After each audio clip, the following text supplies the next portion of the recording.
Hey everyone. So today on the 16th, there was a dev live stream and they went over quite a few things and quite a lot of massive changes coming into Diablo in the next few weeks and in the next few months through season 1 and season 2. I thought to quickly make a video talking about all of the important things and to summarize the really important things that will make our life a lot better and that will change classes going to the future. So the first thing that they talked about was the major thing that was on everyone's mind, which was nightmare dungeons. They first started by talking about how right now nightmare dungeons aren't really worth doing in terms of XP, and how currently doing normal dungeons is giving you better experience than doing the replayable content that was designed to be replayable. And what they're going to do to change all this is they're going to increase the experience that nightmare dungeons give to make them more efficient to do. And this should push them to be better than normal dungeon running. Now, a big portion of this that factors into the experience per hour is running to dungeons. Some of these dungeons are so far away that it just doesn't make them worth doing. And to counteract this, they'll be making it so when you use the sigil, you will teleport directly to the dungeon. That means we do not have to ever run through the open world to get to the dungeons we want to go to, which in my opinion is a very massive quality of life buff. If you have done quite a lot of nightmare dungeons, you might know how annoying it is to get to some of them. And this should make it so much better to do. Now, with these changes, they did talk about monster density too. They said that the increase XP will not mean that there will be more monsters per map. It will simply mean that the monsters already in the nightmare dungeons will just give more experience to make up for the difference. They did say that this might change in the future and they will look at monster density. They have nerfed some of them, but everything is more of a baseline now, and they are not afraid to potentially buff monster density in the future, but it is not on the slate for right now. In my opinion, it's a massive change. And in my opinion, I like it a lot more to do nightmare dungeons, especially as you can get your glyphs up and as it just feels more proper to farm endgame dungeons rather than to farm the base World Tier 4 and World Tier 3 version of a dungeon to get all my experience up to 100. I feel like this is a very good change, and I'm particularly a fan of sigils being able to teleport to a dungeon. That's going to make it so much more enjoyable to spam run a bunch of dungeons without having to waste a lot of time running between them. The next topic to talk about is seasons. They did say quite a lot about seasons, and they did say what we should expect to them and what we can expect to keep from the preseason. So for season, they will always aim to add new content. They don't want to just make balance changes. They don't want to just buff or nerf classes. They do plan to do that, but they also want to make sure to always add new content. They said that everyone will always be able to access said new content and it'll always be new for everyone. So they want to put more of a focus on that than changing, for example, nightmare dungeons or changing some other system that some players might have already had enough of, while some players might have never really experienced. They want to always just add new content. They also talked about things that will be kept in season 1. They will evaluate what will and what won't reset, and they will give us a full concrete list later on before season 1 starts in mid to end July. But they have talked about a few things which already are going to make season 1 a lot better. They've talked about how we will be keeping our map from the preseason. So if you've discovered the whole map on a character now, as soon as season 1 starts, you'll immediately have the whole map discovered. And better yet, you will get all of the renown that you should have gotten just immediately the second you make a character for season 1. So not only do you not have to explore everything, you just get a bunch of renown for free, which means you should get level 1 renown in every single zone as soon as you make your first character, which means you'll get the passive point from every single zone. They also said that Altars of Lilith will be kept in the same way, which we've known about, but they've also made it clear that we will also get the renown from it. So not only will we get the renown from altars, but we get it from the map, which means we should be getting the first 2 levels of renown immediately done as soon as every single season starts. Now, this does mean you'll still have to get all the waypoints. You'll still have to do strongholds, the dungeons, and the side quests, but this is already a pretty massive buff, and it should make it a lot easier to go around, get the waypoints, get the strongholds, do a few dungeons, do a few side quests. That really shouldn't be that bad.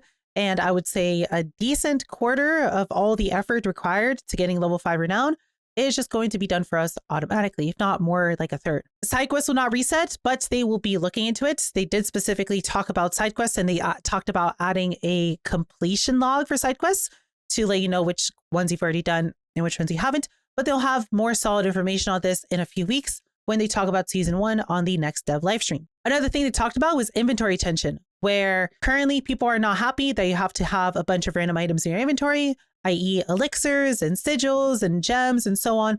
And the one they touched on was gems. For season 2, they're looking to change the way gems are acquired from a item that you have to pick up to a crafting material like veiled crystals that you'll just simply be picking up will be added to your material inventory, and then you'll be crafting gems from the vendor itself to stop you from having to pick up gems and from cluttering your inventory full of all the gems on the ground as you do your dungeons. The other thing they mentioned at the end of that discussion was that currently materials have a hard cap of 10,000 and they will be looking to raise it. They did not say how much, but they are looking to raise it above 10,000 before season 1 begins, which is a really nice buff, especially for the people who have quite a lot of veiled crystals and cannot pick up anymore and have to get annoyed by all the veiled crystals that show up on the ground that you cannot pick up if you are at the cap. Other things they've talked about are resistances. They currently do think that resistances are less valuable than they would like it to be, and it will take them some time to work on a solution for this problem. Resistances are less valuable in higher tiers because you are getting less resistances due to the world tiers removing some of your resistances, but are looking to change it. And this should come in at about season 2 or so. They do not have a solid plan right now, and season 1 is basically done and is just being QA tested.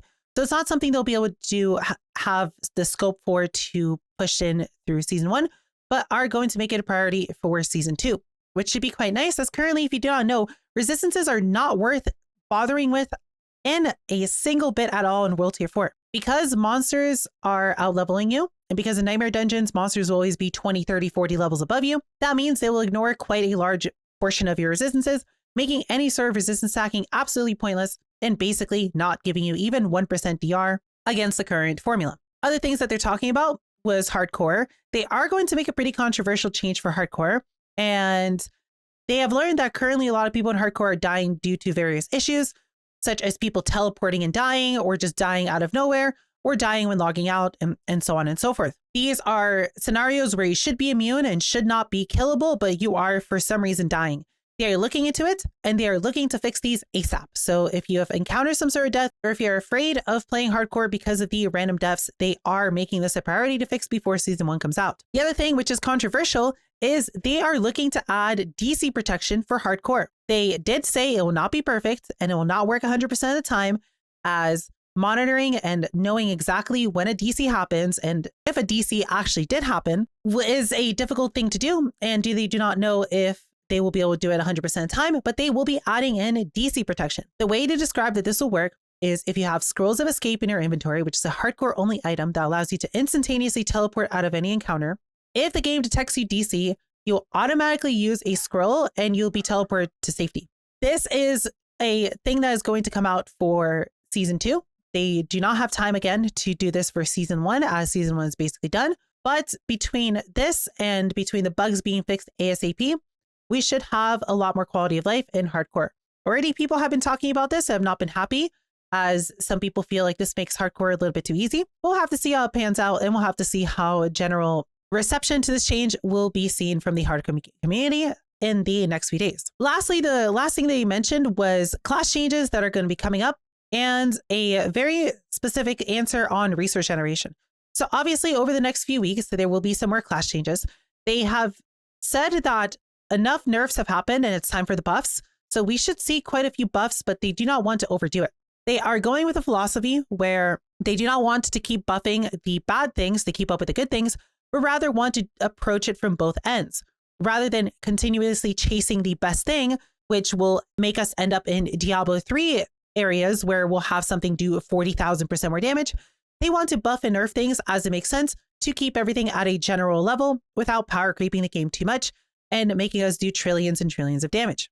In the next coming weeks, and especially right before the first season of the game comes out in mid to late July, they will be doing quite a lot of balance changes, and they said they have quite a few pages of balance and class changes that they want to put in for season 1. So we should be expecting quite a big shakeup come season 1 in terms of both viable builds for classes and in terms of the meta and the ranking of every class. They also mentioned specifically resource generation. People have asked to make resource generation a little bit better as on a lot of classes right now. It feels kind of annoying to deal with mana or spirit or rage or whatever your resource is. And it feels a little bit too much of a gate to make some classes feel smooth. They did say there'll be a variety of buffs in a future patch, but they specifically said that they do not know how those buffs will look. They will be in a multitude of ways that will make sense. And we should keep an eye out for things that will address it. They did also say that they want to be careful as resource generation can very easily invalidate resource requirements and be game breaking, i.e. if I have a build that heavily wants to spend mana on a Sork, i.e. Meteor, and suddenly mana is not a problem, well, Meteor immediately becomes a very broken skill simply because me being able to spam it is not the intended game design, and the damage behind Meteor is simply locked behind the mana. So if they make mana irrelevant for Sork, then suddenly Meteor becomes the best build in the game. That's what they mean by game breaking. And they don't want to make resource generation too easy, but they definitely did feel like resource generation currently takes a little bit too much effort and it makes some classes not feel very good. So they will be changing it in the future. The last thing that they talked about in the live stream were some miscellaneous changes. They did mention some new social systems coming out and the ability for them to add them as quality of life updates as the game matures. And they did mention that new customization options will come out and they're looking to add more rather than give you the option to be able to change what's already there, as they want you to have more options. And we'll see what that means. I feel like that's just going to give an avenue for maybe paid character customization, which I'm not really happy of, but it seems like it is a direction that Blizzard might take this, as that's how WoW is. So we'll see what comes of it. There are a few other questions here and there, but I don't really feel like they're important enough to cover in this. I mostly just want to talk about all of the things that are immediately important and that people really need to know about. They did mention that they want to do more live streams in the future, and we should expect the next one in a few weeks in early July talking about season 1. So that should be pretty exciting. I am actually pretty happy with everything that happened in this live stream. I'm very happy about the Nightmare Dungeon changes and the fact that they will be the best experience of the game now. And especially because this will be in for season 1, meaning in season 1, we don't have to do the cringe thing of looking around for good dungeons and just farming them for density, which gets really boring and really easy. And it doesn't give you any glyph XP, doesn't give you any sort of fun, challenging content to do. And I like that they'll be making it kind of like D3, where Greater Rifts is basically the end game and the place you want to be to get better gear and to get more experience. I'm also very happy about them being able to allow us to teleport to dungeons. And I'm really happy about all of the class changes that they said will be coming, and about their views on how they see gear and quality of life and all of the other things that they mentioned. I honestly have quite a lot of hope for season 1 and season 2 to be very good for Diablo. And I guess we'll just have to wait until July to see what comes of it. That's all I really have for this video. I hope you guys enjoyed. I hope this helped you be caught up to date with the current news and Diablo. And if you have any questions or if you want to discuss anything, feel free to leave a comment below. Or if you want to come talk to me directly, I always stream on Twitch every day, and I'll be more than happy to have a discussion with you about any of these. Other than that, hope you guys enjoy the video, and I'll see you guys in the next video. I hope you have a wonderful rest of your day.